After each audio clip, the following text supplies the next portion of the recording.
सुप्रभात बच्चों। पिछली वीडियो में हमने हमारी बसंत पाठ्य पुस्तक का 7वां अध्याय पढ़ा था, हेलन केयर। बच्चों, आज हम हमारी बसंत पाठ्य पुस्तक का 8वां अध्याय पढ़ेंगे, राजा और भिक्षु। बच्चों, इस पाठ के अंदर मैंने आपके कठिन शब्द भी लगा दिए हैं, तो आप जब चैप्टर पढ़ो तो साथ साथ में कठिन शब्द भी लगाने हैं बच्चों। ओके यस बच्चों, हमारी पाठ्य पुस्तक का 8वां अध्याय, राजा और भिक्षुक। भिक्षुक कौन होते हैं बच्चों? जो भीख मांगकर अपना जीवन यापन करते हैं। यह एक राजा की कहानी है, जिसने कैसे अपने ऊपर उपकार का बदला उपकार से चुकाया। देखिए बच्चों, एक बार एक राजा शिकार खेलने जंगल में गया। शिकार का पीछा करते करते अपने साथियों से बिछुड़ गया यानी अलग हो गया। प्यास के मारे व्याकुल होकर पानी की तलाश में वह इधर उधर भटकने लगा यानी कि घूमने लगा। बहुत खोज करने के बाद उसे एक कुआं दिखाई पड़ा। कुआं तो सब जानते हो ना बच्चों। कुएं में पानी तो था, किंतु निकालने का कोई साधन न था, क्योंकि कुएं से पानी बाल्टी वगैरह में से निकलता है ना। राजा ने अपने सिर पर पगड़ी उतारी और उसका एक छोर क्या होता है बच्चों? किनारा अपने घोड़े की कमर में कसकर बांध दिया। दूसरा छोर पकड़कर वह कुएं में उतरा, परंतु पगड़ी छोटी रही। प्यास से वह इतना व्याकुल यानी बेचैन। उसने पगड़ी छोड़ दी और कुएं में गिर पड़ा। उसने खूब पानी पिया। प्यास बुझ जाने के बाद, बुझना मतलब बच्चों शांत हो जाने के बाद, राजा को अपनी मूर्खता पर बहुत पछतावा हुआ। परंतु कुएं के बाहर निकलने का कोई उपाय अब संभव नहीं था, यानी कि संभव नहीं था बच्चों, कोई तरीका नहीं सूझ रहा था। संयोग की बात, उसी समय उस जंगल में रहने वाले कुछ भिक्षुक उधर से निकले। संयोग यानी एकदम कोई बात हम सोचते हैं और हो जाती है। निकले। घोड़े का हिनहिनाना सुनकर वे उसके निकट आए। हिनहिनाना क्या होता है बच्चों? ये घोड़े की आवाज होती है। स्वामी भक्त घोड़ा अपनी जगह खड़ा था। पगड़ी का एक छोर घोड़े की कमर में बंधा था, दूसरा छोर कुएं में लटक रहा था। बड़े भिक्षुक ने कुएं में झांका यानी देखा। एक आदमी को बाहर निकलने का प्रयत्न करते पाया। भिक्षुक ने अपना दुपट्टा पगड़ी के छोर से कसकर बांधा और राजा को कुएं से बाहर खींच लिया। बाहर निकलकर राजा बहुत प्रसन्न हुआ। अपने प्राण बचाने के लिए भिक्षुक को खूब धन्यवाद दिया। विदा करते समय भिक्षुक को अपना नाम पता बताया और अपने राज्य में आने का आमंत्रण दिया। भिक्षुक ने आमंत्रण स्वीकार कर लिया। आमंत्रण मतलब बुलाना बच्चों। कुछ दिनों बीत जाने के बाद वह भिक्षुक एक दिन भिक्षा मांगता हुआ राजा के महल के सामने जा पहुंचा। राजा रानी के साथ ऊपर झरोखे में बैठा हुआ था। झरोखा होता है जो खिड़की होती है ना बच्चों। राजा ने भिक्षुक को पहचान लिया। वह दौड़कर महल के बाहर आया और आदर के साथ महल में ले गया। भिक्षुक को इतना मान देखकर रानी रूठ गई, नाराज हो गई। थोड़ी देर में राजकुमार आया। राजा भिक्षुक की सेवा में इतना मगन था कि राजकुमार की ओर उसका ध्यान ही नहीं गया। राजकुमार भी वहां से खसियान होकर चला गया। खसियान यानी नाराज होकर वहां से चले जाते हैं। कुछ देर बाद मंत्री जी आए। राजा को इतना व्यस्त था कि उसने मंत्री की ओर आंख उठाकर भी नहीं देखा। इसलिए रानी, राजकुमार, मंत्री, नौकर चाकर एक एक करके सब भिक्षुक से नाराज हो गए और उसे निकालने की तरकीबें सोचने लगे, उपाय।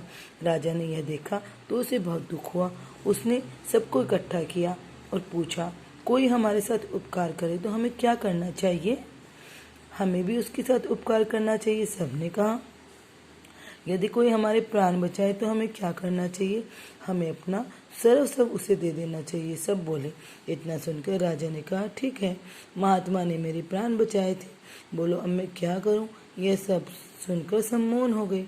मंत्री ने बहुत ही नम्रता से कहा, महाराज, हम लज्जित हैं। लज्जित यानी बच्चों शर्म आना। हमें अपनी भूल मालूम हो गई। आप जो कर रहे हैं वही ठीक है। राजा ने भिक्षुक से कहा, महाराज, ये राजपाट अब आपका ही है, इसे आप संभालिए। राजा की भक्ति से प्रसन्न होकर भिक्षुक ने राजा को आशीर्वाद दिया और चुपचाप वन की ओर चला गया। बच्चों, अब हम इसके शब्दार्थ करेंगे, देखो। लेकिन बच्चों, पहले आप मुझे ये बताइए, आपको इस कहानी से क्या शिक्षा मिली? बताइए। इस कहानी से हमें ये शिक्षा मिलती है बच्चों कि हमें हमारे ऊपर कोई उपकार करते हैं तो हमें भी उसका बदला उपकार से ही चुकाना चाहिए। देखो बच्चों, अब शब्दार्थ। छोर, किसी वस्तु का किनारा। उपाय, साधन या युक्ति। प्रसन्न, खुश। स्वामी भक्त, स्वामी का भक्त। मूर्खता, बेवकूफ़ी। भिक्षुक, भीख मांगने वाला। संयोग, विशेष अवसर। सरसव, सब कुछ। बच्चों, ये आपकी एक्सरसाइज है, कुछ प्रश्न उत्तर है। एक्सरसाइज में आपको प्रश्न उत्तर में आपको लिख के दे दूंगी। अभी हम इनको डिस्कस कर लेते हैं। राजा किससे बिछुड़ गया था? राजा जंगल में अपने साथियों से बिछुड़ गया था ना बच्चों। राजा ने पगड़ी का एक छोर किससे बांधा दिया? राजा ने पगड़ी का छोर अपने घोड़े की कमर से बांधा था। कुएं में किसने झांका? कुएं में बड़े भिक्षुक ने झांका। राजा क्यों दुखी हुआ? क्यों दुखी हुआ था वह बच्चों? रानी, राजकुमार और जो उसके मंत्री नौकर चाकर थे वो राजा से नाराज होकर भिक्षुक को महल से बाहर निकालने की तरकीब बना रहे थे ना। ये सब देखकर राजा को दुख हुआ। अब देखिए, सही विकल्प पर निशान लगाइए। राजा शिकार खेलने कहाँ गया? जंगल में। वेरी गुड बच्चों। बाहर निकलकर राजा बहुत उदास हुआ, दुखी, क्रोधित, प्रसन्न। यस, प्रसन्न हुआ। राजा को आशीर्वाद किसने दिया? व्यक्ति ने, भिक्षुक ने, संत ने, भिक्षुक ने। नेक्स्ट आता है बच्चों हमारा गद्यांश। ये देखिए गद्यांश है, उसमें कुछ प्रश्न पूछे गए हैं। राजा जंगल में क्यों व्याकुल हो गया? देखिए, हम इसको ढूंढते हैं। देखो, प्यास के मारे व्याकुल होकर पानी की तलाश में इधर उधर भटकने लगा। हम क्या लिखेंगे? प्यास के मारे। राजा को क्या दिखाई दिया? क्या दिखाई दिया बहुत खोजने के बाद? कुएं में एक कुआं। राजा ने अपने सिर से क्या उतारी थी बच्चों? पगड़ी। अब उसके फिलिंग द ब्लैंक्स यानी खालिस्तान, रिक्तान। पहला देखिए, कुएं में पानी तो था किंतु निकालने का कोई क्या नहीं था? साधन। घोड़े का डैश सुनकर वे उसके निकट आ गए। घोड़ा क्या कर रहा था? हिन हिनाना। राजा रानी के साथ डैश में बैठा था, झरोखे में बैठा था। हमें अपना डैश सबको दे देना चाहिए, सरव सब दे देना चाहिए। भिक्षुक ने राजा को कुएं से कैसे निकाला था बच्चों? प्रश्न उत्तर में भिक्षुक ने अपनी दुपट्टा पगड़ी के एक छोर से बांधा और राजा को बाहर खींच लिया। राजा ने भिक्षुक को क्या दिया? राजा ने भिक्षुक को बहुत सारा धन्यवाद दिया और उसे अपने महल में आने का निमंत्रण दिया। रानी, राजकुमार, मंत्री, नौकर चाकर सब राजा से क्यों रूठ गए थे? क्योंकि राजा भिक्षुक की सेवा में इतना मगन था कि उसने राजा, रानी, राजमंत्री पर कोई विशेष ध्यान नहीं दिया था। इस कहानी से हमें क्या शिक्षा मिलती है बच्चों? इस कहानी से हमें शिक्षा मिलती है, आपकी कोई मदद करे, आपके साथ कोई अच्छा व्यवहार करे तो हमें उसका बदला उसके उपकार से ही देना चाहिए। नेक्स्ट बच्चों, ये देखिए, ये कुछ यहाँ पे ऑड वंस है, यानी कि गलत शब्द तीन शब्द एक जैसे हैं और दूसरा गलत है। उसके ऊपर जो गलत शब्द है उस पर हमें गोला लगाना। देखो, यहाँ धरती के पर्यायवाची दिए हुए हैं। फर्स्ट में धरा भी होता है, धरती भी होता है, भूमि, लेकिन भवन इसमें गलत है, इस पर हम ऑड कर देंगे।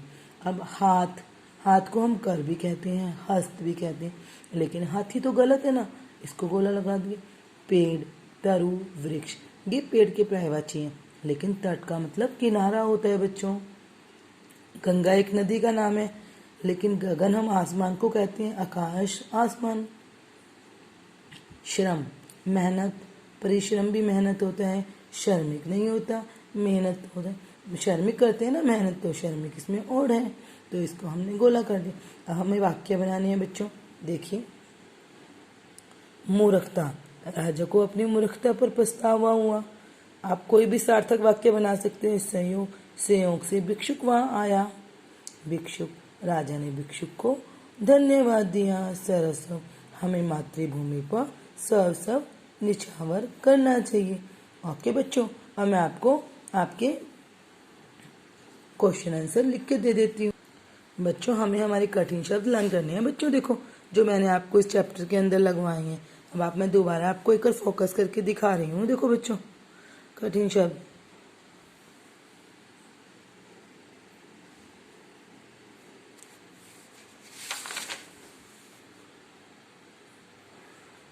ओके, थैंक यू बच्चों।